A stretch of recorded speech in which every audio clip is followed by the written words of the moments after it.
హ్యాకర్లు మళ్లీ రెచ్చిపోయారు. హైదరాబాద్ మెట్రో రైలు అధికారిక ట్విట్టర్ అకౌంట్ సహా ప్రపంచవ్యాప్తంగా పలు సంస్థల అధికారిక ట్విట్టర్ అకౌంట్లు హ్యాక్ అయ్యాయి. #హ్యాకెడ్ అన్ సలోనా పేరుతో ట్విట్టర్ అకౌంట్లు హ్యాక్ అయినట్లు అధికారులు గుర్తించారు. రికవరీ చేసేందుకు ప్రయత్నిస్తున్నట్లు తెలిపారు.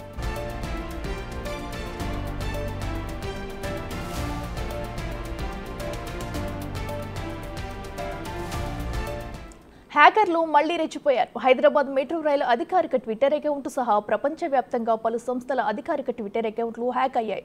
#హ్యాకెడ్ అన్ సలోనా పేరుతో ట్విట్టర్ అకౌంట్లు హ్యాక్ అయినట్లు అధికారులు గుర్తించారు. రికవరీ చేసేందుకు ప్రయత్నిస్తున్నట్లు తెలిపారు. ఇదే అంశానికి సంబంధించి మరింత సమాచారం మా అసోసియేట్ ఎడిటర్ నగేష్ అందిస్తారు. నగేష్, చెప్పండి, మరి ట్విట్టర్ అకౌంట్లు హ్యాక్ అయినట్టు కూడా తెలుస్తుంది. సుమారుగా ఎంతమంది అయినవి, అసలు ఇది ఎప్పటి నుంచి జరుగుతుంది, డీటెయిల్స్ ఏంటి?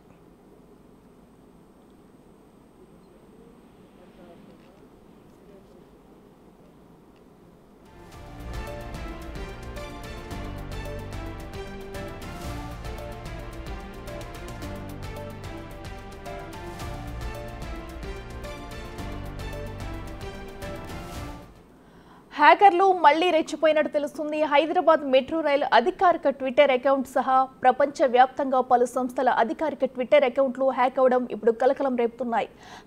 #హ్యాకెడ్ అన్ సలోనా పేరుతో ట్విట్టర్ అకౌంట్లు హ్యాక్ అయినట్లు అధికారులు గుర్తించారు. అయితే వీటిని ప్రస్తుతం రికవరీ చేసేందుకు ప్రయత్నిస్తున్నట్లు తెలుస్తోంది.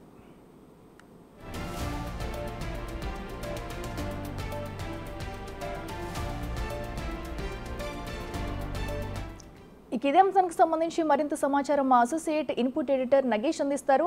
నగేష్, చెప్పండి, మరి హైదరాబాద్ అధికారిక మెట్రో ట్విట్టర్ అకౌంట్ అయితే హ్యాక్ అయినట్లు తెలుస్తుంది, మరికొన్ని అకౌంట్లు కూడా హ్యాక్ అయినట్టు తెలుస్తుంది. పూర్తి అప్డేట్స్ ఏంటి? ప్రపంచవ్యాప్తంగా వందల ట్విట్టర్ అకౌంట్లు హ్యాక్ అయ్యాయి. ఇట్ ఈస్ హ్యాక్డ్ అకౌంట్ అని చెప్పి కూడా ట్విట్టర్ అకౌంట్ లో డైరెక్ట్ గా వచ్చిన పరిస్థితి. ఇంట్రడ్యూసింగ్ హ్యాక్డ్ ఆర్ సలోనా అని చెప్పి కూడా each account we hack we publish that token address so we complete and make together అని చెప్పి కూడా నైట్ 1 గంటల నుంచే ప్రపంచవ్యాప్తంగా పలు అధికారిక ఎక్స్ ట్విట్టర్ అకౌంట్లని హ్యాక్ అయ్యని చెప్పి ఎక్స్ గుర్తించింది. హైదరాబాద్ మెట్రో రైలు అధికారిక ఎక్స్ అకౌంట్ కూడా ఇందులో ఉంది. హ్యాక్డ్ అండ్ సలోనా పేరుతో ట్విట్టర్ అకౌంట్లు హ్యాక్ అవడంతో ఎక్స్ తొందరగానే చర్యలు చేపట్టింది.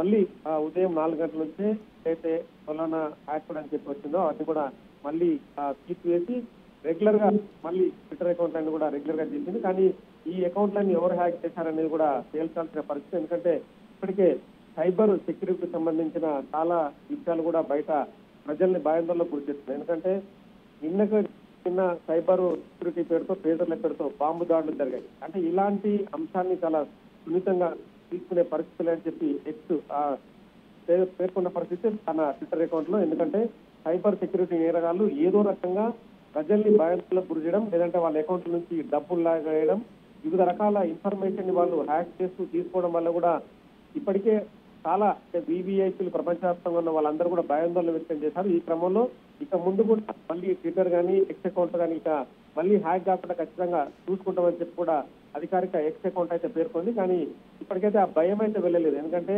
సైబర్ దాడులు ఏదైతే యుద్ధాన్ని వివిధ రకాల పరిస్థితుల్లో కొన్ని దేశాలు దాడులకు పాల్పడుతున్నాయి. ఈ క్రమంలో ట్విట్టర్ ద్వారా ఈ హ్యాక్ ద్వారా కూడా ఇలాంటి దాడులు ఏమైనా జరుగుతాయన్న భయాందోళన కూడా వ్యక్తమైంది. ఈ క్రమంలో మళ్ళీ ఇలాంటి హ్యాక్ జరగకుండా ఖచ్చితంగా చూసుకుంటామని చెప్పి అయితే ఎక్స్ అకౌంట్ తన ఖాతాలో పేర్కొంది.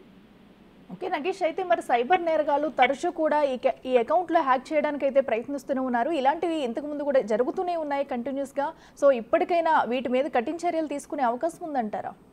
ఖచ్చితంగా. ఎందుకంటే ఎవరు హ్యాక్ చేశారు, ఎక్కడి నుంచి ఏ దేశం నుంచి హ్యాక్ అయిందనేది మాత్రం ఇప్పటికిప్పుడైతే ఇంకా పరిశోధన అయితే జరగలేదు. ఇన్వెస్టిగేషన్ తర్వాత ఎవరు అకౌంట్ హ్యాక్ చేశారన్న విషయాన్ని బయటకు వెల్లడిస్తామని చెప్పి ఎక్స్ అయితే తన ఖాతాలో పేర్కొంది. కానీ ప్రస్తుతం జరుగుతున్న పరిణామాలు కూడా ప్రపంచ వ్యాప్తంగా పలు దేశాలను కూడా భయాందోళనకు గురి చేస్తున్నాయి. ఎందుకంటే ఎవరైతే సైబర్ నేరగాళ్లు వివిధ రకాలమైన ఎవరైతే వాళ్ళ యాంగిల్ చూస్తున్నారో ఆ యాంగిల్ క్రమంలో మరి ఇందులో తీవ్రవాదుల ప్రమేయం ఉందా, ఇంకా లేదంటే వేరే ఎవరైనా ప్రమేయం ఉందా అన్నది కూడా ఖచ్చితంగా తేలాల్సిన అవసరం కనిపిస్తుంది.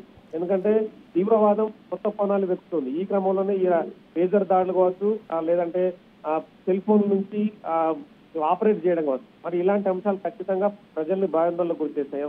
ఒకసారి అకౌంట్ హ్యాక్ అయి అందులో నుంచి ఏమో భయం కూడా ప్రతి ఒక్కరిని భయాందోళనకు గురి చేస్తుంది. ఈ క్రమంలో ఖచ్చితంగా మరి ఈ తీవ్రవాద కోణం ఉందా లేదంటే మానవీయ కోణం ఉందా అనేది మాత్రం ప్రస్తుతం తేల్చాల్సిన అవసరం కనిపిస్తుంది. మరి ఇవాళ దానికి సంబంధించి అమెరికా కావచ్చు మిగతా అగ్రదేశాలన్నీ కూడా దీనిపైన ప్రస్తుతం అయితే ఇన్వెస్టిగేషన్ చేస్తున్నాయి. మరి ఎవరు చేశారనేది మాత్రం ఆ ఇన్వెస్టిగేషన్ అంటే ప్రారంభ దశలో ఉంది కాబట్టి తదుపరి తేల్చే అవకాశం కనిపిస్తుంది. Right Nagesh, thank you.